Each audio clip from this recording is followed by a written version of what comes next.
You're listening to Booked, the bookstore education podcast brought to you by the American Booksellers Association. In this episode, we'll be featuring Planning Your Calendar to Navigate the Unexpected, a session that was presented at Children's Institute 2024 in New Orleans.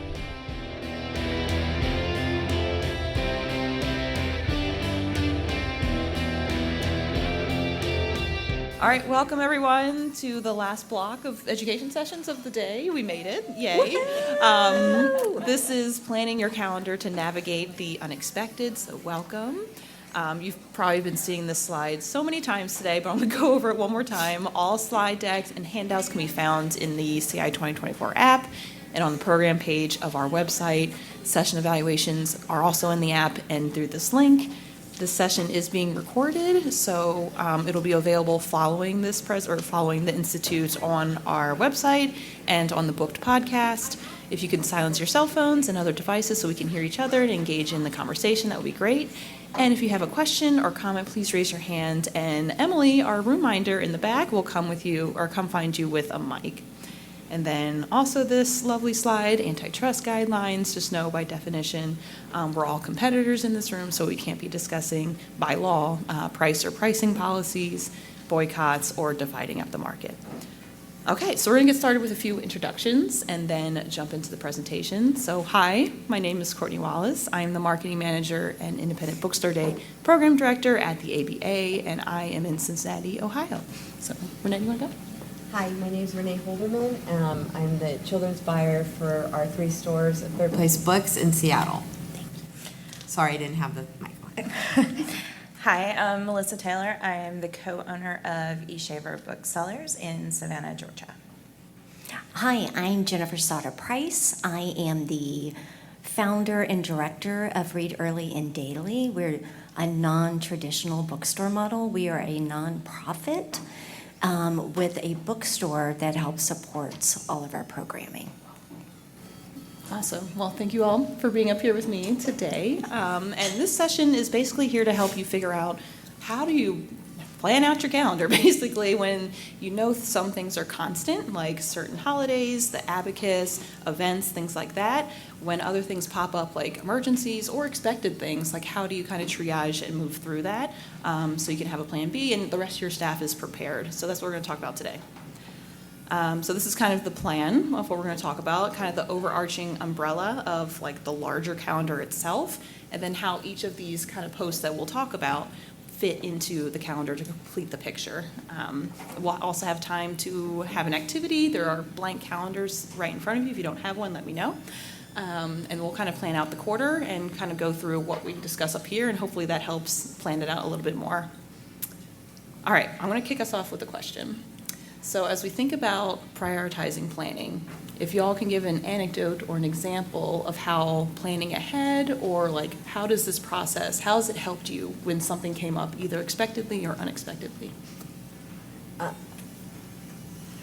For me, I realized right away when I began buying that I needed to have everything mapped out. So in case of an emergency and I didn't have the time to be at my computer to work on Edelweiss, and I was out on the floor, I had time to get everything done, and also working out when to do returns to also keep the inventory in check.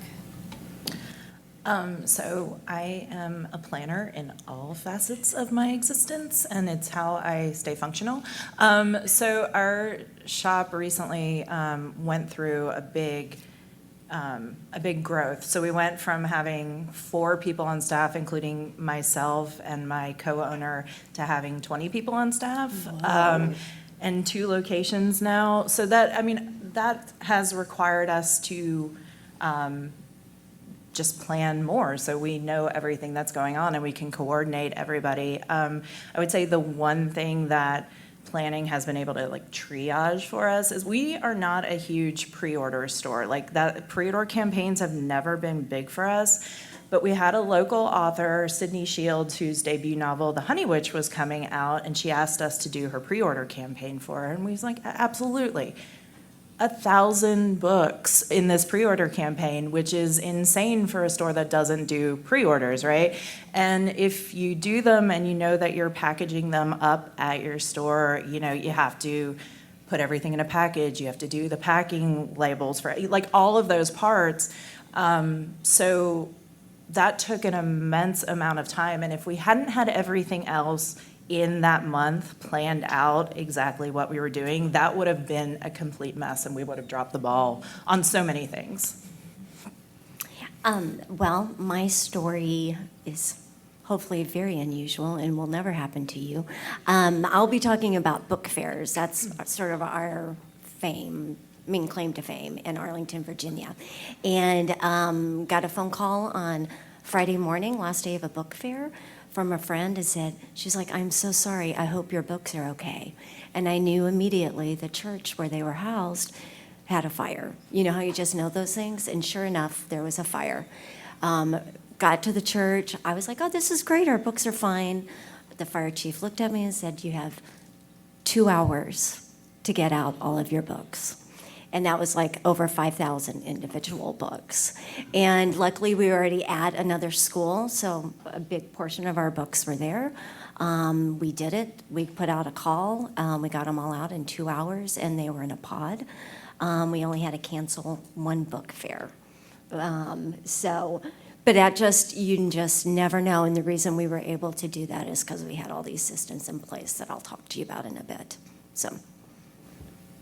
Awesome, thank you. I know for me, I do a lot of social media for ABA, and there's just so many things that pop up communication-wise. So I do have a calendar like month by month, but when news breaks and there's new trends to check out for social media, it's nice that I can move and shift some of the posts that I previously scheduled to have more room for like these things that are like, I have to get this out now. And I'll talk more about social media as we get deeper into this. So awesome. Well, in this example, Jen on their calendar has planned the next quarter calendar. Yes, I do this too. I put this on my calendar to plan a calendar. But no, it's nice to have time to set aside if possible. It can be daunting, but once that calendar is set and you set aside that time to plan it, everything else just falls right into place, or you're able to see where you can fit things in. So I really encourage y'all to think about that and prioritizing and thinking about that bigger picture, so everything else following it is a little bit easier. All right, so like I mentioned, I do the marketing and social media calendars at ABA, but where do I even start?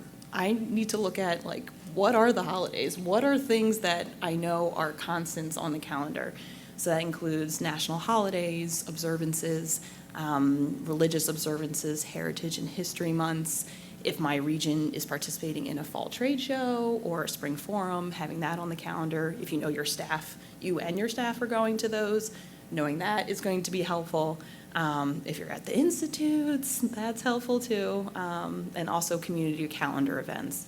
So once you have that kind of there preliminarily, is that the right word? You can assess how things like marketing fit into it, the buying, the daily operations, the events. You can kind of get a bigger picture of what kind of falls there. And you can kind of see any potential collaboration. So for example, these community calendar events, is this an opportunity to collaborate with those partners, with folks in your community, or maybe you don't want to conflict with stuff that's already happening. It can also identify gaps. So we probably know like October through December is very busy. Like you should write this down, but you probably don't even need to. It's so busy with holiday shopping and all of that. But if there's a slower month, you can see, okay, I can plug in some different activities there. I can plug in a few more social media posts. So it's nice to kind of have that visual. So at ABA, we do have a resource to help you kickstart that calendar a little bit with holidays and observances. So we launched the Q3 marketing calendar about a couple weeks ago through Bookselling This Week, or BTW, and it's available on BookWeb. So these are quarterly handouts that list out, it's not comprehensive whatsoever, but it's just a guide of some holidays that might be interesting to your readers, your consumers, that you might want to do something for. Even made up holidays like Just Because Day, or, like, who knows, you might want to do something, I don't know. But we have fun ones like that, but also ones that are pretty standard. So on those, we also include like the name of the holiday, some copy or content that you can include in a newsletter, in a social media post, on signage, and then some like tips on displays or activities you can do in store or online. So having that already set in your calendar, like I think I've been saying, creates a nice framework for things to follow, which includes, for my work, social media. I will say that a lot of webinars and resources we've recorded previously for social media dive a lot deeper into that, and that can be found on BookWeb. So I'm not going to go too deeply into it, but this is just a visual of my Google Sheet when I plan out social media posts for ABA. So when I have those quarterly handouts, I pull out, okay, these are ones I definitely want to post about on social media. You can also think of this calendar as like your communications calendar, your external communications. So for me, I just have social media on here, but you can include your newsletters, press releases, things you might want to tell your staff or communicate to your staff on there, and have it like nicely sorted and things like that. So I like having Google Sheets. I can sort it by date. I can sort it by the platform that I'm posting on, the campaign or like a category or topic, the campaign length, and some copy that I want to use and the resource with it. And this is just it written out. I like to plan a month ahead if possible, knowing that social media moves so quickly, and I probably need some time to create either the graphics or some of the photos. What's good for photos is you can probably repurpose things you've already taken pictures of, so that might help a little bit in your planning when you're linking to things to post. And then, like I mentioned, you can also set a schedule for newsletters in there too. So that's pretty much how I kind of figure out that social media arm in the calendar itself. So we're going to move on to operations with Melissa. Hi. So at our store, I will say we are not huge technology users in our organization. We were very analog in what we do. So our management team, we all are big fans of the personal planner. And then we have a weekly just touch base manager meeting where we all bring out our planners and we coordinate. But we also, in the office, we have this beautiful, beautiful whiteboard calendar that's a month in advance, and it is basically the motherboard of our ship. So it's got, we have 4 shop cats, so that has to go into our operations. Two of them are on medication, so we chart every single day who's doing the cat medications and which ear they're going in, and all that important stuff. We chart who vacuums each day, so we have accountability for who did not clean the vacuum filters, because it's a big deal. When we have to change our air conditioning filters, all of those little minutia, every single event we have for the month is on this calendar. If people are going to be out of the store for PTO time, out of conferences, we have who is going to be out of the store, the duration of the time they're going to be out of the store. In the corners, it's hard to see here, but we have so where we have the second location, somebody from our main location goes over and does lunch for that person at the second location each day. So it's who does the lunch each day of the week. We have what's coming up for the next month in the corner. It is basically all the information you could ever want. So anybody that needs to know anything can walk back and look at this and know exactly what's going on. And I would say just having that information visible to all of your staff will make everything run so much more smoothly. And then we also have 2 other whiteboards because we like a lot of information. So the one on the left is our daily whiteboard, right? So for each person that's working that day, it shows when they're going to break. Who is responsible for covering the phone between a certain time? Who's doing register from a certain time? We have loops, so basically who's going through the store and straightening things up, talking to customers, all of that. And then on the side, that's like the little tasks that have to happen each month and when they should be happening. So when the litter boxes are changed out, all of those things. Who's responsible for grooming Bartleby because he doesn't do it himself? And then the other one is kind of bigger picture tasks, like things that we want to accomplish within the month, like section reorganization, things that really need help. And that just kind of changes out as those things are accomplished. And the other thing I will say about operations is we do our schedule like a month in advance.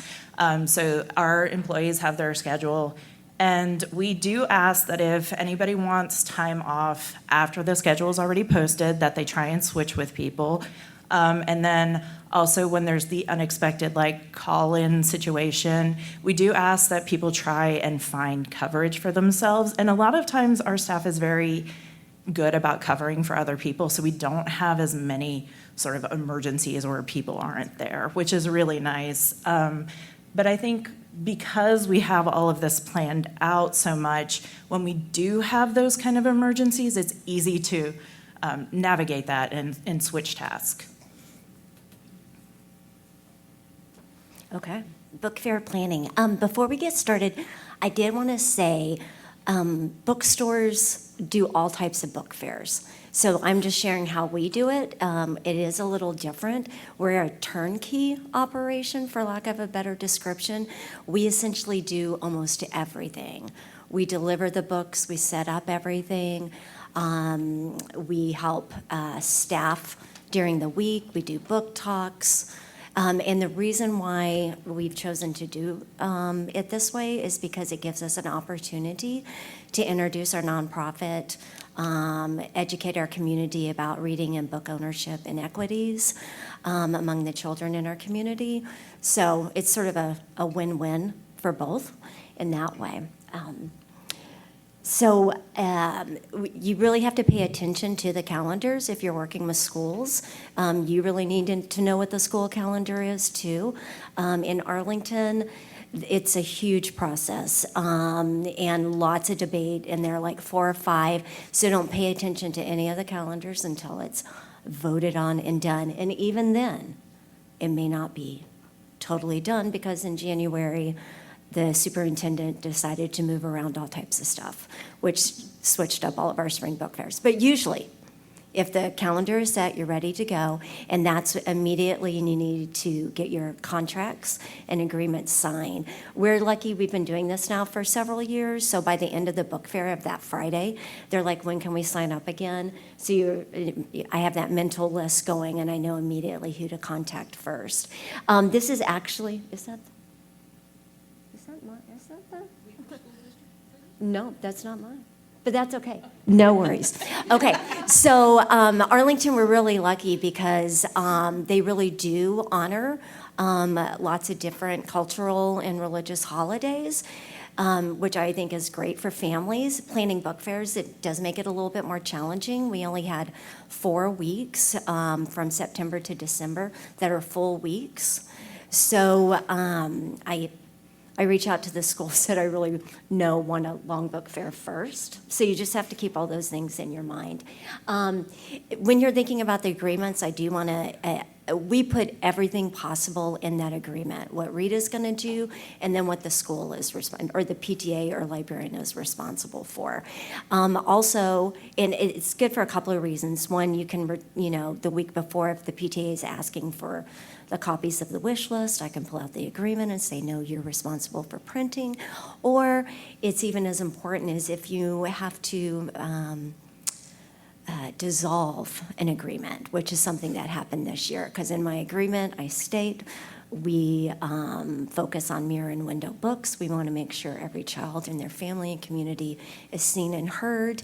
And a school reached out, luckily 2 months out, and said they did not want any LGBTQ plus books. And I said, I'm so sorry, you signed an agreement, that is part of what we offer.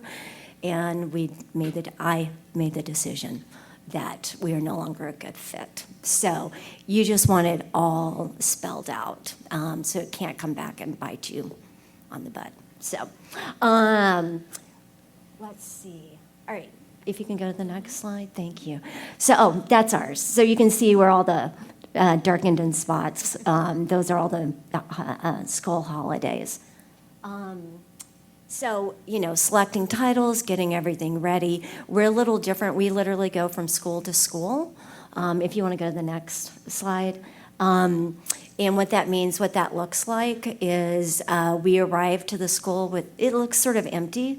The PTAs are always like, oh my gosh, there are no books. We fill it up. We do a sold list. We fill everything. We come on Monday and fill in all the back stock, so we're ready to go. I like color-coordinated stuff. We get really serious about communicating with schools 6 weeks out. They receive weekly emails from us with exactly everything that needs to be going on their end.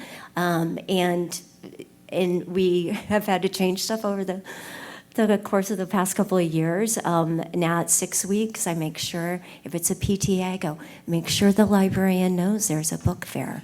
Because we arrived one day and the librarian had no idea there was going to be a book fair the following week. So it's just, believe it or not, you've just got to have it all spelled out. I like color coordinated, and so this sort of shows that one school, the blue, that's our main focus school, but at the same time we're sending out different emails and communicating different things to the other 5 schools that are right behind that school. So, yeah, and so this is just an example of our communication schedule. And I would love to say that they're responsive and do everything they're supposed to. Notice that there's nothing for 2 weeks out and 1 week out. That's usually me scrambling, saying, you have done this, right? Have you done that? Please do this. So, and that's it.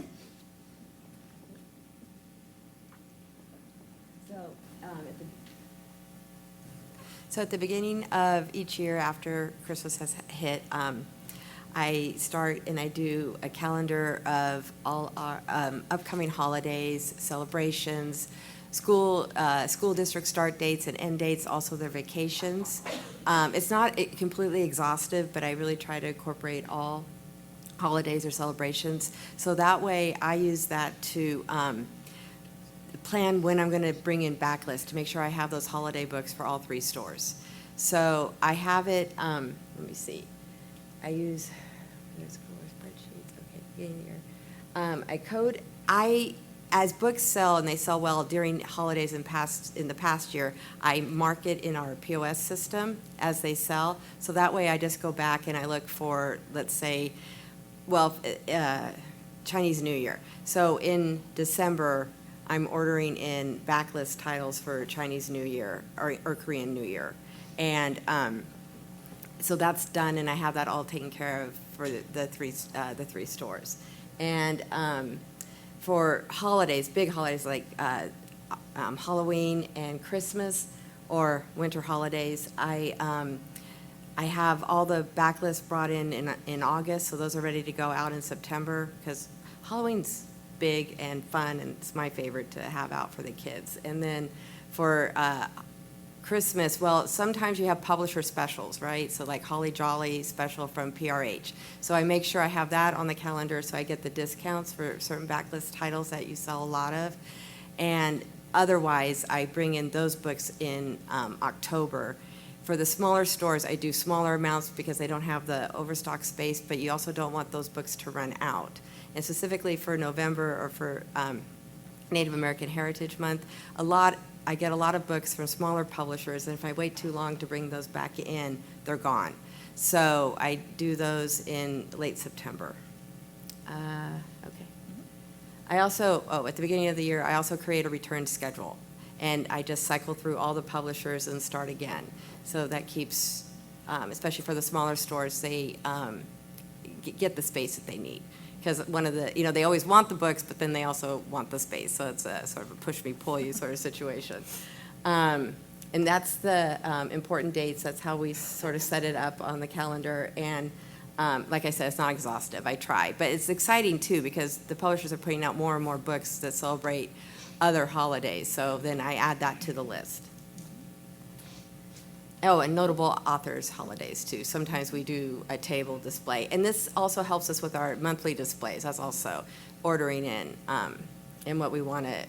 We can't always do all of them, so then we prioritize. And we have a meeting with the kids' team and see what they want to do. And you always have other things that are happening in the news, and sometimes that interrupts what you were going to put up, and you do something different. So, yes.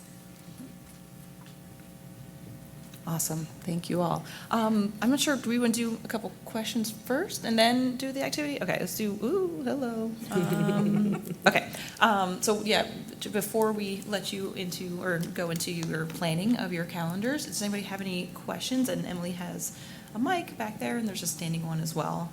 Before we jump in, I know, 220. oh, would just you hold mind? on 1 second. Yeah, Emily's coming right behind you.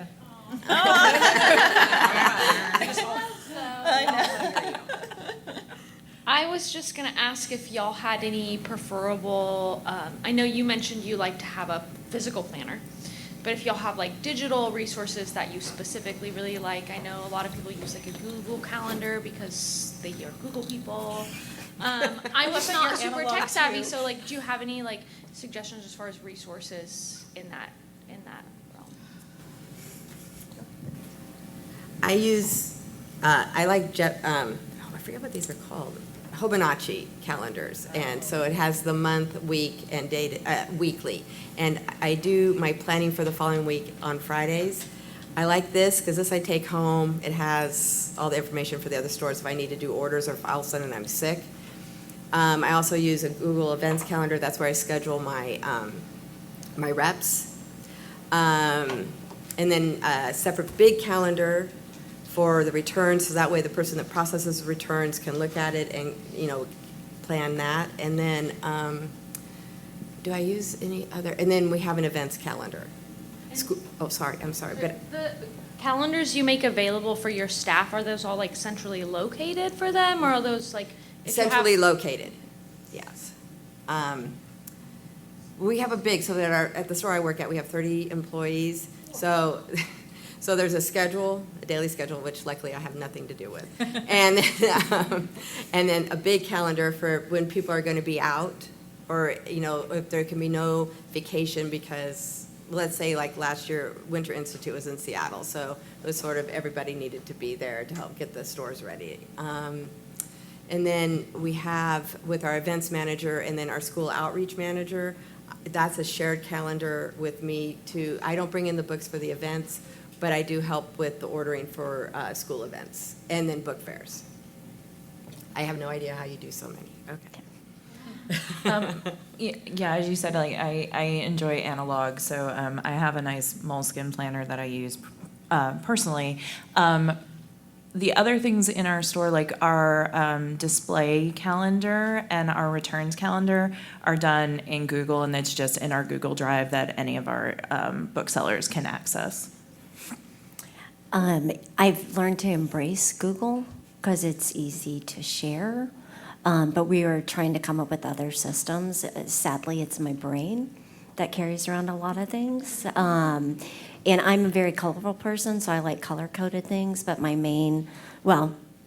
other people are not as colorful as I am. So we're adapting to using sheets, and we're testing out Trello, so we're trying to figure out some stuff.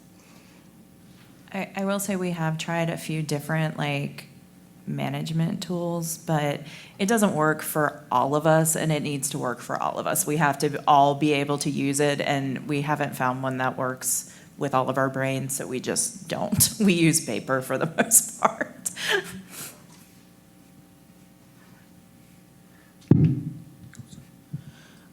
This is not a question, it's just a comment, but we're kind of the opposite. We're very heavily digital because a lot of people work from home, so we use a combination of Trello and Google Calendar and Slack. So we have a buying. Our buying is structured through Trello, and so is all of our events. We work with about 150 authors a year. So I keep nothing. Nothing is in here because it doesn't work sometimes. So everything, whatever gets in my brain goes in there and is accessible by the rest of my team. So if that's helpful to anybody, I can show it to them.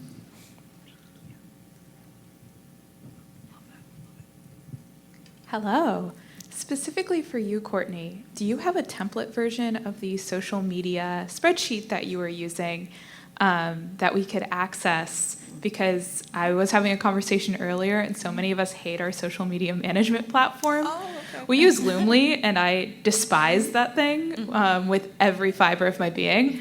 And this seems like a really viable alternative. Okay, yeah, you mean the Google Sheet that I had? Yeah, I can make one very easily available. I can add it to the resources for following this presentation in this week and share it out. But I will say I find it easier for social media specifically because you are plugging into a digital platform to have it already written out so you can just copy and paste it.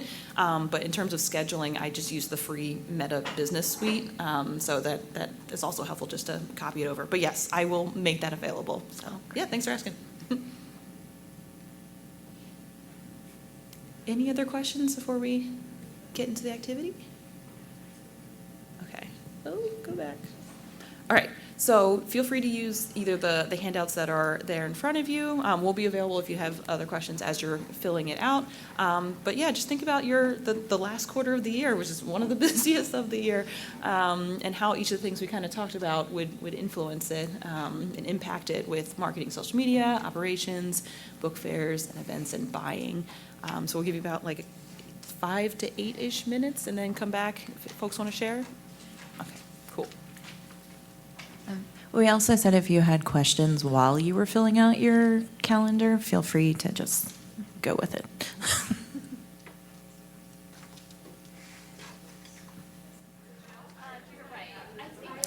All right, we're going to come back together if folks, specifically this group over here, it seems like they have a lot they are talking about in a good way. But yes.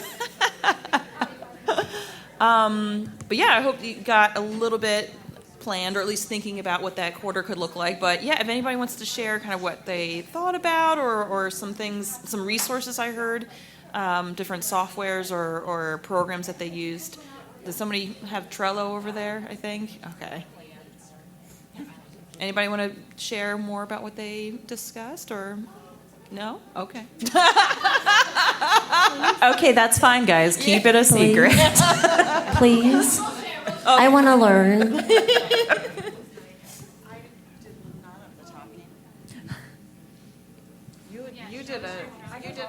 Okay, so we had many things. We'll pass it. I learned a lot. So I didn't know the difference between a content scheduler and a content planner. Calendar, interchangeable. So we use Trello in our bookstore, which is very small with a small staff. And I have discovered that we could be using that also as a content planner calendar, and as well as how to keep track of our upcoming events and everything like that. What else did we talk about? Oh, Google Sheets. Oh, she has an amazing. Well,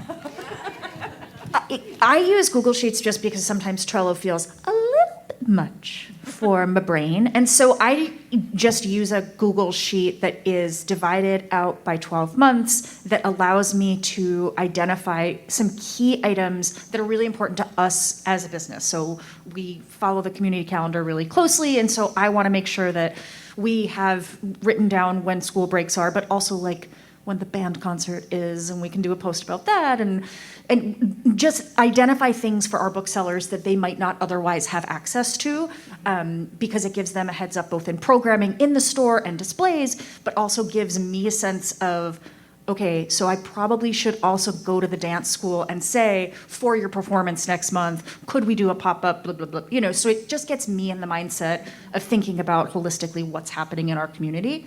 You buy every year the same template from somebody on the internet, and I just massage it for my purposes. I will totally link to it for anybody who wants it. And it works out fine.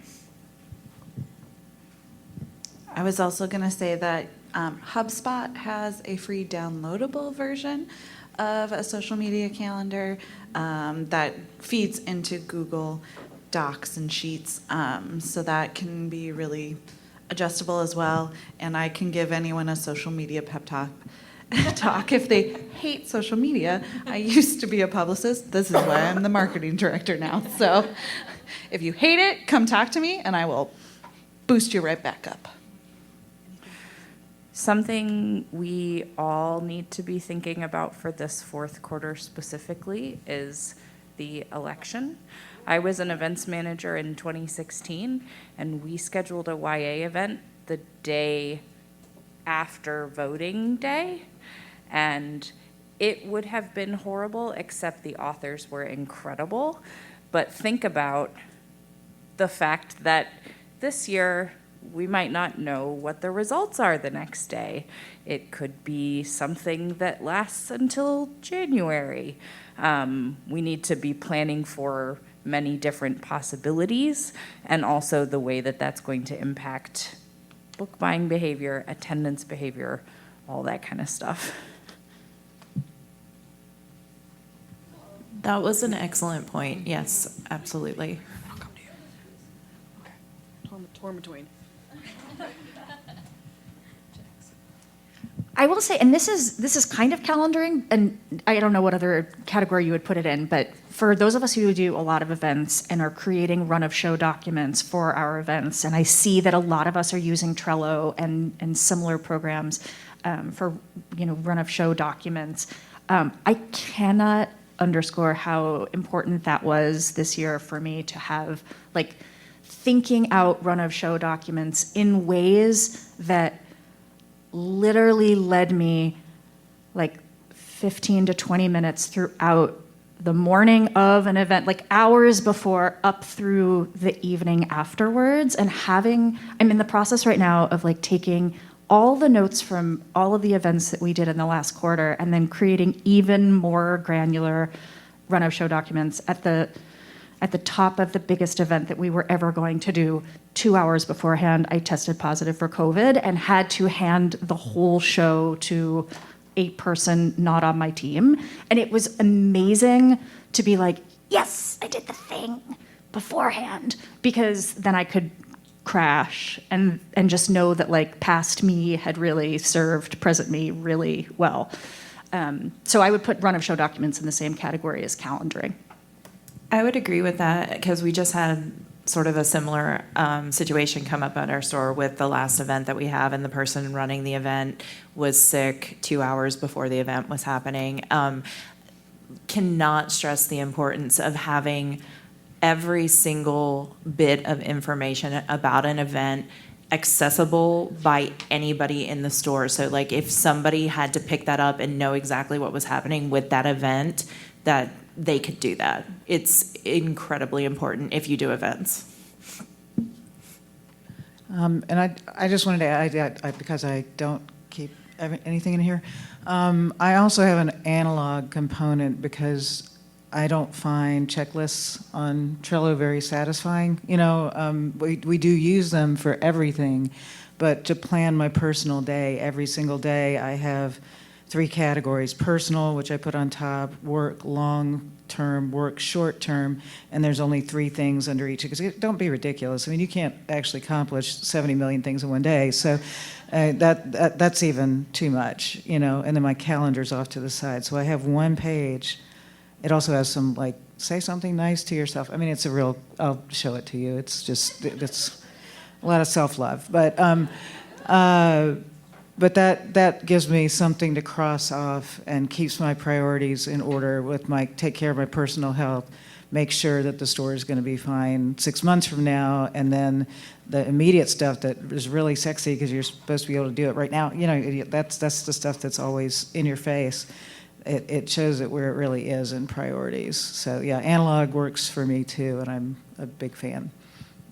I get those things on the list, though, from everything in my internet. Right. Yeah. I would say do not discount the pleasure that comes from checking things physically off your list. It is so amazing, and it just the best feeling.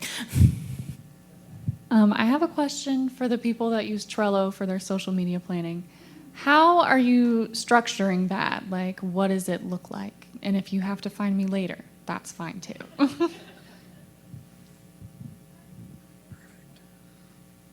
Yeah, and this will probably be the last thing we chat about. Yep.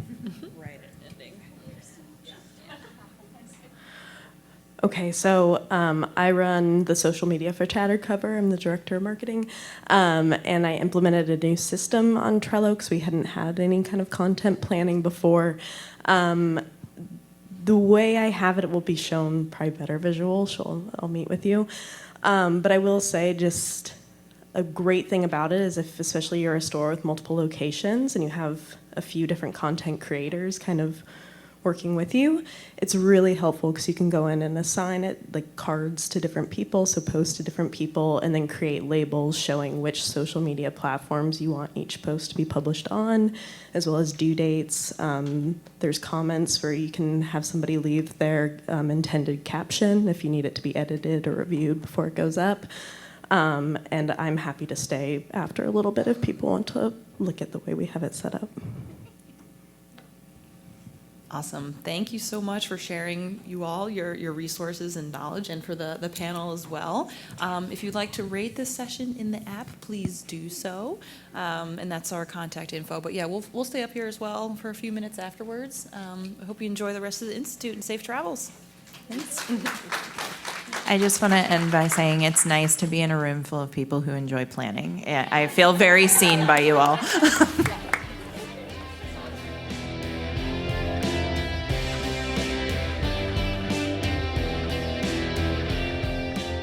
Thank you for listening to Booked, the bookstore education podcast brought to you by the American Booksellers Association. Don't forget to subscribe to the show on your favorite podcast app. Additional educational resources can always be found on the ABA website at www.bookweb.org. Happy reading!